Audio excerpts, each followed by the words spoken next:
Hi, this is Andrew Wood from Golf Operator Magazine and Legendary Marketing, and today my guest is John Dooley from Concierge Golf Ireland. Hey John, good to see you. Good to have you on the show. Good to see you, my friend. Today we are in fact in Dublin, Ireland, where the weather's a little iffy out there, but it's not raining. And we're going to talk about golf trips to Ireland. I think everybody has dreamed of a golf trip to Ireland, and maybe some of you have played some of the fine courses at Doonbeg, where you were the pro at one point, right? Yeah, I was in Doonbeg for 9 years, 9 glorious years in the west coast of Ireland. County Clare and its area has beautiful attractions there. One of the unique things about Doonbeg was that Lahinch Golf Club, which would be steeped in history and tradition, was literally 35 minutes in a car just north of Doonbeg. So it was a nice, easy 36 holes you could actually play in one day.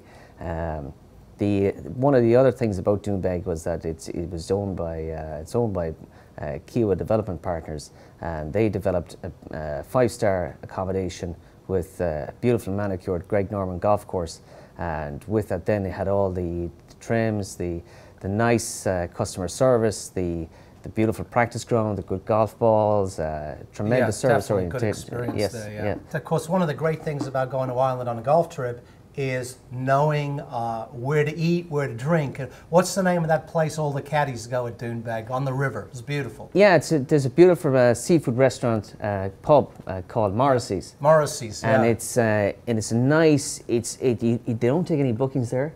It's got a Michelin Star Award this year for Bib Gourmand, which is a really nice place to dine. Really consistent food. In the evening time, it's a bunch, as you say. A bunch of caddies roll in about half 10, 10:30, have a couple of pints. The guys say hello, how's it going?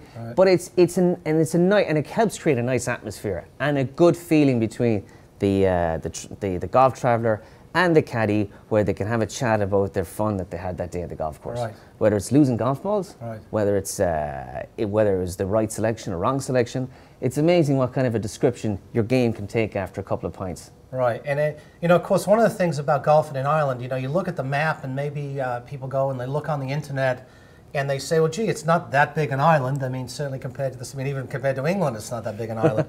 But people look at places and they say, well, gee, I could play here in the morning and maybe play here in the afternoon, and Google Maps say it's only 26 miles. But of course, unless you have your local knowledge, you and I both know that 26 miles could take 3 days. Oh, I mean, you look at, yeah, exactly. I mean, some of the roads, particularly on the coastline, it's not that easy to get from A to B.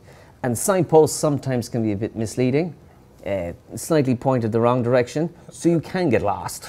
And when you get lost, it's an extra half an hour. So you're calling the golf club, we're going to be there in 5 minutes, 5 minutes, 5 minutes.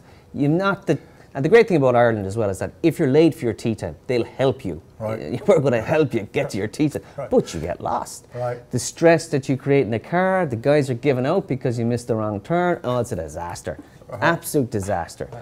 So would you recommend that if guys were coming over on a golf trip, you think it's definitely worthwhile going with the bus or going with the driver? Going 100%. Yeah.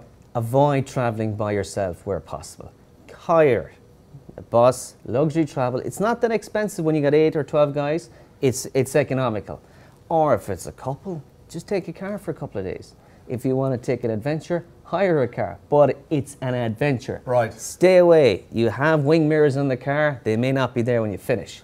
No, it's pretty interesting out there. I know one time 4 of us played Old Head, and my friend had to get the ferry back from Dublin, and it was in driving rain with the sheep, the car rally, the road closures, the roadworks. It took us 10.5 hours to go from Kinsale to the ferry port in Ireland, Dublin. Go away. Yeah.